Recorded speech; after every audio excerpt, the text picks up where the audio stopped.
Just ఇంకా 2 సెకండ్సే పాలిస్తాం కొండకు వచ్చేసినాము. చూడండి ఎలా ఉందండి, ఇట్స్ అమేజింగ్గా ఉంటుంది. మీకు ఒక పెద్ద ధ్వజస్తంభం కనపడుతుంది కదా, ఆ ధ్వజస్తంభానికి వెనకాల ఇంకో ధ్వజస్తంభం ఉంది కదా. ఈ పెద్ద ధ్వజస్తంభాన్ని వచ్చేసి కొంతమంది ధనదాహంతో గుప్త నిధులు ఉన్నాయని చెప్పేసి కొంతమంది కొన్ని రోజుల క్రితం వచ్చేసి దాన్ని కింద పడేస్తారనమాట. కాకపోతే గుప్త నిధులు ఏం దొరకలేదు. ఇది ఎవరైతే ఇలాంటి పాపాలు చేశారో వాళ్ళందరికీ కూడా దేవుని శిక్ష అనుభవించారనేసి చాలామంది చెప్పడం జరుగుతుంది. మీరు చూసుకోండి, దేవాలయానికి వెళ్ళేటప్పుడు ఎలాంటి లొకేషన్ అట్స్ అమేజింగ్ అబ్బా. చంద్ర ఏం చూద్దాం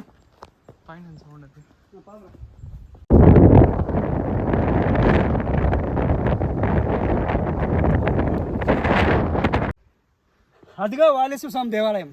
ఫైనల్గా మనం రీచ్ అయిపోయినాం, దేవాలయానికి వచ్చేసాం అనమాట. చూసుకోండి ఎలాంటి గ్రీనరీ ఉందంటే సముద్ర మట్టానికి 3000 అడుగుల ఎత్తు పైన వాలేశ్వర స్వామి దేవాలయం ఉంది. ఈ గ్రీనరీ కానీ రియల్లీ అమేజింగ్. దేవాలయం క్లోజ్గా ఉంది కానీ చూడండి, ఈ గ్రీనరీ చూడండి నాకు ఎంత బాగా నచ్చిందంటే. చూసుకోండి దేవాలయం. ఫస్ట్ ఆఫ్ ఆల్ మీకు దేవాలయం చూపించే ముందు ఒక చూపిస్తాను. చూసుకోండి చూసుకోండి పైన శివుని ఆజ్ఞతో మామిడి మాటలు ఉన్నాయి ఇక్కడ. చూసుకోండి పెద్ద పెద్ద కాయలు కాస్తాయి. సబ్స్క్రైబర్స్ ఇది రైట్ సైడ్, నా రైట్ సైడ్ ఉండేది ఆంధ్ర. సో నా లెఫ్ట్ సైడ్ ఏదో అప్ప అంటే అదే Karnataka. Left side Karnataka, right side Andhra Pradesh. రెండు ప్లేసుల్లో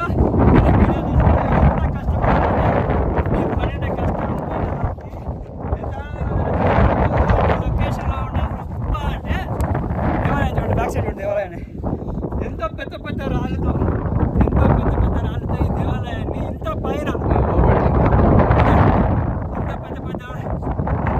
రాళ్ళు ఇంత పైన సముద్రానికి 3000 అడుగులు పైన ఇలాంటి రాళ్ళతో దేవాలయాన్ని ఎలా నిర్మించారు. రెండిట్లో ఏది చేసినా పోతుంది.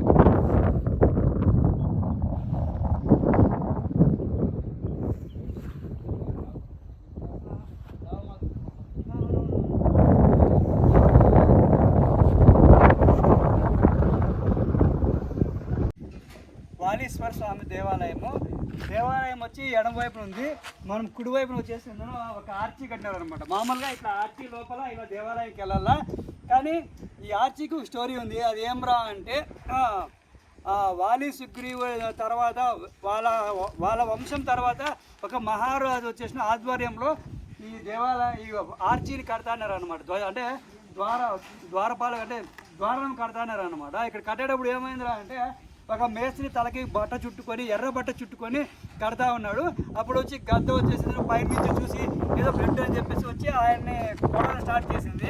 తర్వాత ఆయన బ్లడ్ రావడం వల్ల ఆయన ఏమన్నాడంటే ఒక బాణం తీసుకొని ఆ గద్దకు వచ్చి బాణంతో వేశాడు. అప్పుడు ఏమైందంటే ఆ గద్ద అక్కడ కింద ఒక ఆర్చి వస్తుంది స్టార్టింగ్ ఎంట్రన్స్లో, అక్కడ రక్తం కారుకొని చనిపోతుంది అనమాట. అప్పుడు ఏమొస్తుందంటే ఆ రక్తం కారిన మరకలు కూడా ఇప్పటికీ అలానే ఉన్నాయి.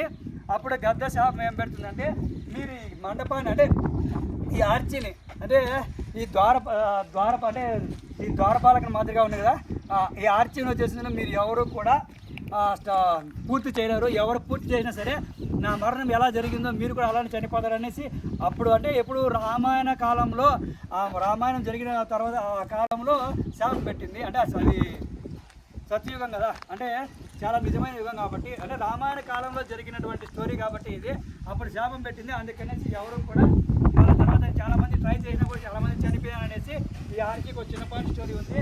ఇదే వాలీశ్వర స్వామి దేవాలయము. సో ఈ వాలీశ్వర స్వామి దేవాలయానికి వచ్చినటువంటి స్టోరీ ఏమంటే అది చెప్తారంటే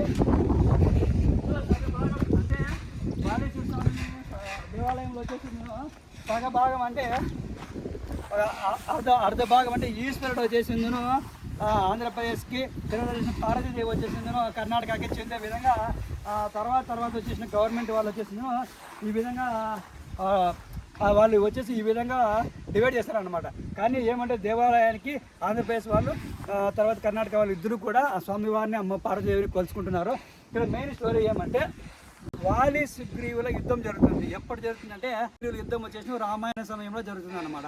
సో ఈ సుగ్రీవుని యొక్క బలం మీద వాలి నిలబడలేక యుద్ధం చేయడానికి వెనక్కి వచ్చేసి ఇక్కడే ఈ కొండపైన అక్కడ లెఫ్ట్ సైడ్ గుహలు ఉన్నాయి. ఆ గుహల్లో ఆయన తపస్సు చేసుకుంటూ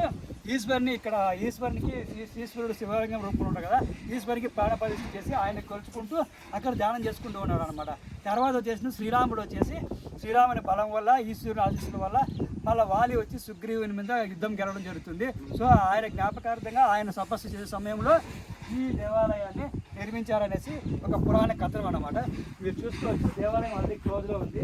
ఎందుకంటే సోమవారం తర్వాత శుక్రవారం అలాంటి రోజుల్లో ఎక్కువగా మ్యాక్సిమం సోమవారం అయితే ఎక్కువగా భక్తులు రావడము, తర్వాత దేవాలయం ఓపెన్ చేయడం జరుగుతూ ఉంటుంది. మీకు అంతా మొత్తం చూపించాను. స్టోరీ అయితే ఇదే అనమాట. మొబైల్లో ఛార్జింగ్ పూర్తిగా అయిపోయింది. ఇంకా స్టోరీ చెప్పడానికి సమయం మరీ తక్కువగా ఉంది. ఆల్రెడీ టైం కూడా అయిపోయింది అనమాట. మేము లంచ్ టైం 1 o'clock వచ్చినాం, ఇప్పుడు 6 o'clock టైంగా వస్తుంది. సో చూసుకోండి, నేను ఆల్రెడీ వీడియో కూడా పెట్టాను. దేవాలయం చూపిస్తా చూడండి.